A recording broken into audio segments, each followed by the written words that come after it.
বলি হতো মানুষের, হ্যাঁ, তারপরে এখন রাজাদের হলো, তো এখন কারা বলি এখনো হয় আমাদের। কি বলি হয়? কারা কারা।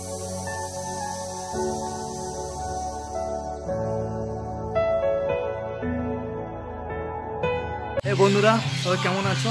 এই যে এখন প্রায় সকাল 4:30 মতো বাজে, আর আমি বেরিয়ে গেছি। তো বর্তমানে এখন আমি বেলঘড়িয়া স্টেশনে এসেছি, সৌরভের বাড়িতে গাড়ি রেখেছি। এর আগে এত অন্ধকার ছিল আমি ভিডিও করতেই পারছিলাম না। তো এখন একটা লাইট পোস্টের সামনে দাঁড়িয়ে আমি ভিডিও ফার্স্ট ক্লিপ শ্যুট করছি। তো আমি এখন এখান থেকে একটা ওলা বুক করে দিয়েছি, ওলা আসছে, আমরা ওলা করে যাব। তো সকালবেলা একটু চা, আর 2-3 বন্ধু আছে।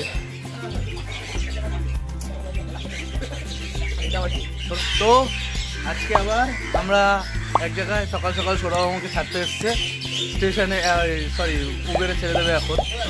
ওলা না, আমরা উবের বুক করেছি, তো উবেরে ছেড়ে দেবে, ঠিক আছে? তো সৌরভ কিছু বল। এখন বাজে 5টা নয়, এখন 5টা বেজে গেছে, সরি 4:30 না, 5টা বেজে গেছে। 4টের সময় আমরা ট্রাই করছি, লেট হয়ে গেছে অনেকটা।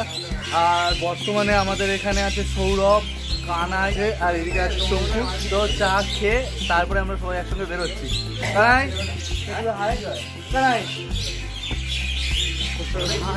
আমাদের উবের চলে এসছে, আর আমরা উবেরে এখনই উঠে যাবো। সৌরভ টাটা। সারা শহর ঘুমে ব্যস্ত, আর আমরা চললাম হাওড়ার দিকে। রেড লাইট মে খড়ে হে হাম। রবিবারের সকাল, এমনি রাস্তাঘাট ফাঁকা। তাছাড়াও এবছরে মহামারীর দাপটে তেমনভাবে কোথাও বেরোনো হয়নি, তাই বন্ধুবান্ধব মিলে বেরিয়ে পড়লাম হাওড়া স্টেশন থেকে ট্রেন ধরে কাছাকাছি কোথাও ঘুরে আসার জন্য। আমাদের চেনা রাস্তাঘাট আর এই হাওড়া ব্রিজ এই সকালে যেন একটু অন্যরকম। এসছি হাওড়া স্টেশনের কাছে সকাল।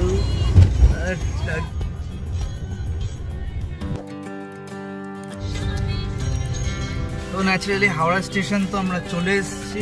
দাদা টাটা, আবার দেখা হবে, থ্যাংক ইউ। তো আমাদের ট্রেন হচ্ছে বারবিল জনশতাব্দী এক্সপ্রেস। ও হাওড়া স্টেশনের ভেতরে এন্টার করে গেছি। সামনে হচ্ছে 19 নম্বর প্ল্যাটফর্ম। তো 19 নম্বর প্ল্যাটফর্মে যাচ্ছি আমরা, দেখা যাক। তো চলো দেখাচ্ছি। আমরা ন্যাচারালি চলে এসেছি স্টেশনে, ট্রেনও আমাদের সামনেই রয়েছে। আর তো এই ট্রেনে আমরা যাব এখন, মানে ট্রেনে উঠবো আমরা। এখানে তো এখন 3 জন আছি, আর 2 জন আমাদের সঙ্গে জয়েন করছে। আমাদের আর বর্তমানে জয়েন করেছে শান্তনু। হ্যালো শান্তনু। আর আমাদের কোচ নাম্বার হচ্ছে D8। তো ন্যাচারালি আমরা ট্রেনে উঠে গেছি, আর ট্রেন চালু হয়ে গেছে।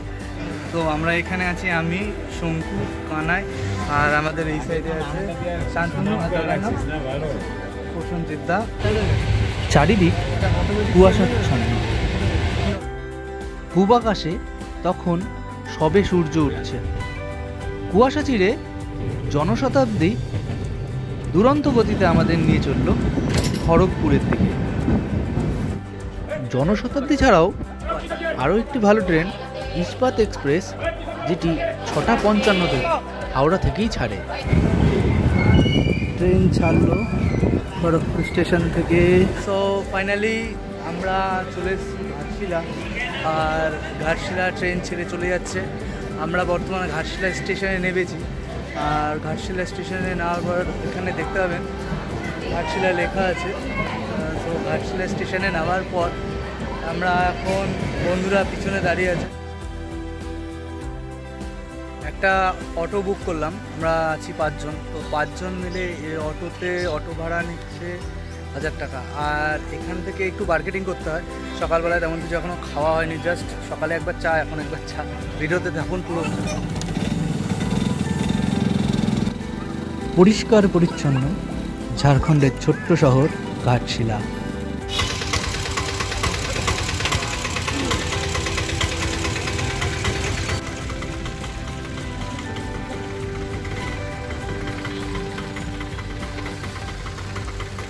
প্রথমে রামকৃষ্ণ মঠের মতো একটা সুন্দর জায়গা থেকে শুরু করা আমার মনে হয় বেশ একটা ভালো জায়গা। একটা ইস্ট সিংভূম জেলার দাহিগোড়া অঞ্চলে 1 একর জমির ওপর অবস্থিত এই রামকৃষ্ণ মিশন বা রামকৃষ্ণ মঠ।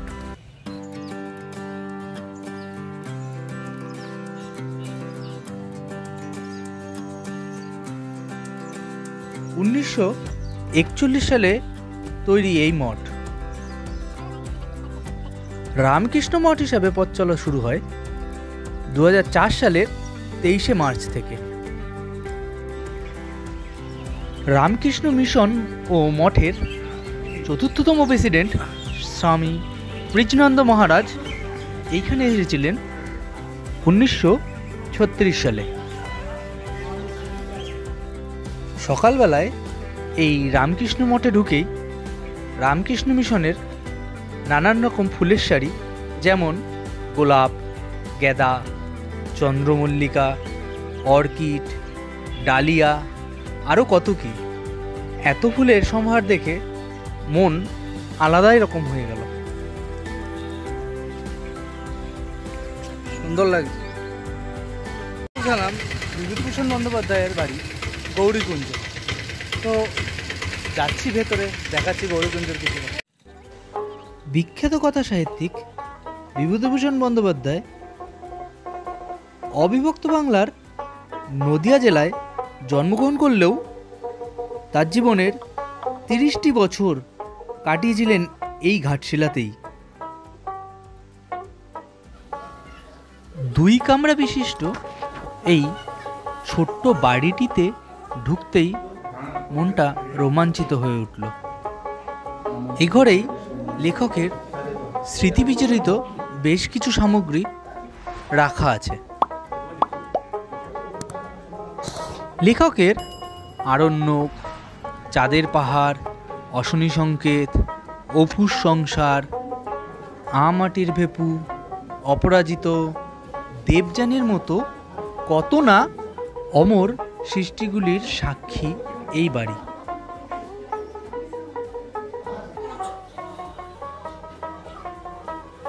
কাচের বাক্সবন্দি এই লেখকের ধরে ধরে সাজানো বই ও পোশাক ও নিজের হাতে লেখা কিছু চিঠির নিদর্শন পেল।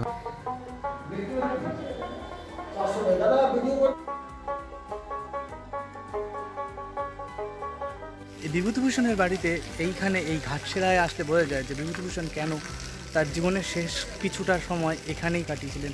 আর বিভূতিভূষণের কথায়, বিভূতিভূষণের গল্পে, বিভূতিভূষণের সমস্ত কিছুতে কেন বারবার এই ঘাটশিলা আর এই ঘাটশিলার পরিবেশ বারবার ভেসে উঠেছে।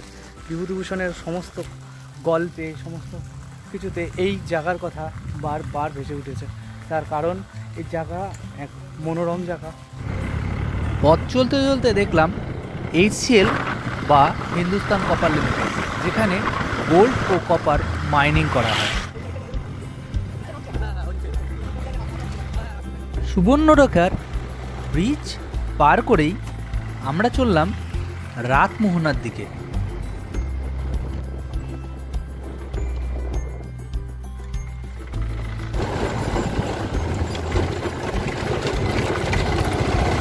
চলে এসেছি রাতমোহনায়।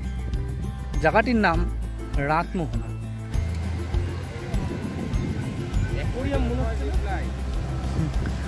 474 কিলোমিটার লম্বা এই নদীর এখানে এক অন্য রূপ দেখা যায়।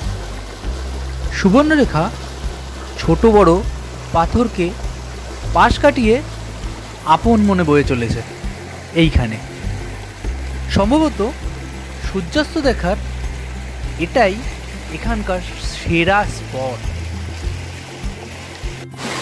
খুব ইচ্ছে করছিল এখানে ঝপ করে নেমে পড়ি স্নান করতে। বর্তমানে এই জায়গাটির নাম রাতমোহনা। আর এই রাতমোহনা এটা একটা পুল মতো ছিল, তো পুলটা বর্তমানে পরিত্যক্ত, ভেঙে গিয়েছে কোনো কারণে। তবে থেকে এভাবেই রয়েছে। এই পুলটা ওই পারে আমরা যেতে পারি না, এপার থেকে আসলে এই পারে দাঁড়াতে হয়, আর ওপার থেকে আসলে ওখানে দাঁড়াতে হয়। তো এই রাতমোহনা এই জায়গাটির নাম, কিন্তু জায়গাটি ভালোভাবে দেখলে বুঝতে পারবেন যে কতটা অসাধারণ আর কতটা সুন্দর জায়গা। জ্যোৎস্না রাতে এই জায়গা যে আরও অপরূপ দেখাবে তাতে কোনো দ্বিমত নেই। এখানে এসে দাদার কীর্তি সিনেমার কেদারের সেই দৃশ্যটি খুব মনে পড়ছিল। নিচে আপন মনে বয়ে চলা স্রোতস্বিনী সুবর্ণরে আর আকাশের নীল ক্যানভাসে পাখিদের খেলা, এ এক মনোমুগ্ধকর পরিবেশ। ধন্য তুমি হে প্রকৃতি।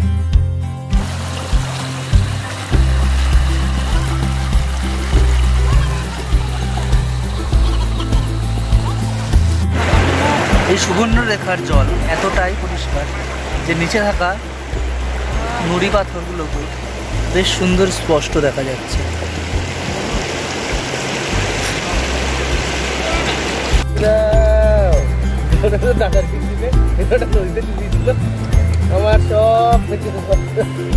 সুবর্ণরেখাকে ছেড়ে মন যেতেই চাইছিল। ওদিকে অটোওয়ালা হাঁক পাড়ছে, চলুন আরো অনেক জায়গা যেতে হবে। বর্তমানে আমরা উঠছি ফুলডুঙ্গরি পাহাড়, গাড়ি পিছনে দাঁড়ানো, আর আমরা উঠছি একটি ছোট্ট টিলায়। দেখলে বুঝতে পারবেন একটা ছোট টিলা।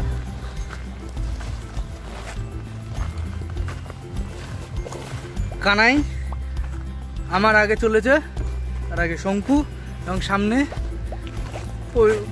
সামথিং ওনার নাম প্রবীর বাবু বা কিছু, প্রদীপদা। ঘাটশিলা থেকে প্রায় 2 কিলোমিটার দূরত্বে একটি ছোট্ট পাহাড় ফুলডুঙ্গরি।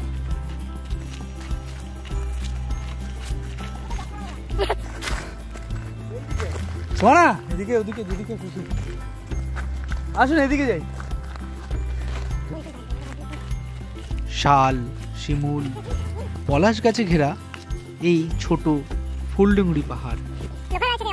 ড্রাইভারদের কাছ থেকেই শুনলাম এই ছোট্ট পাহাড়ে সাঁওতালরা বাহা উৎসব পালন করে।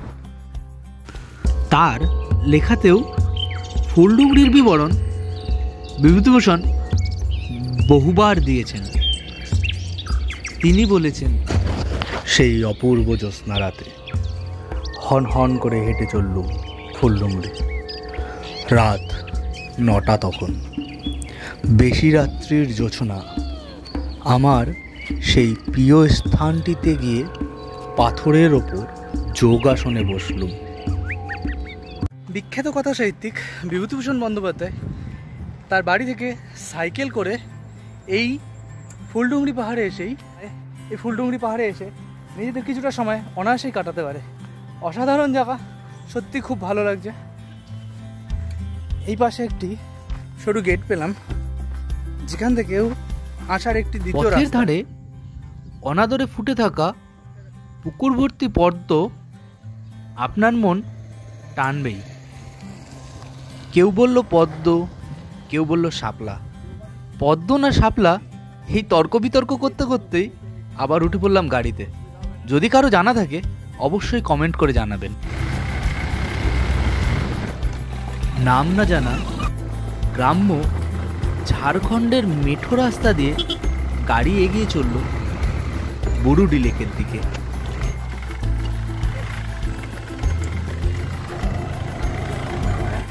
জল হচ্ছি বহু বছর বাদে চাপ কলে, কানাই হচ্ছে জল, আমি দিচ্ছি পাম।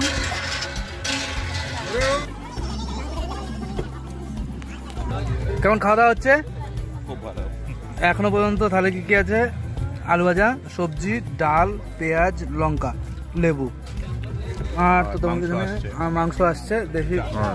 ঘাটশিলার পরবর্তী স্থানগুলি দেখবার জন্য চ্যানেলটিকে অবশ্যই সাবস্ক্রাইব করে রাখুন ও ভিডিওটি ভালো লাগলে লাইক, কমেন্ট ও শেয়ার করতে অবশ্যই ভুলবেন না।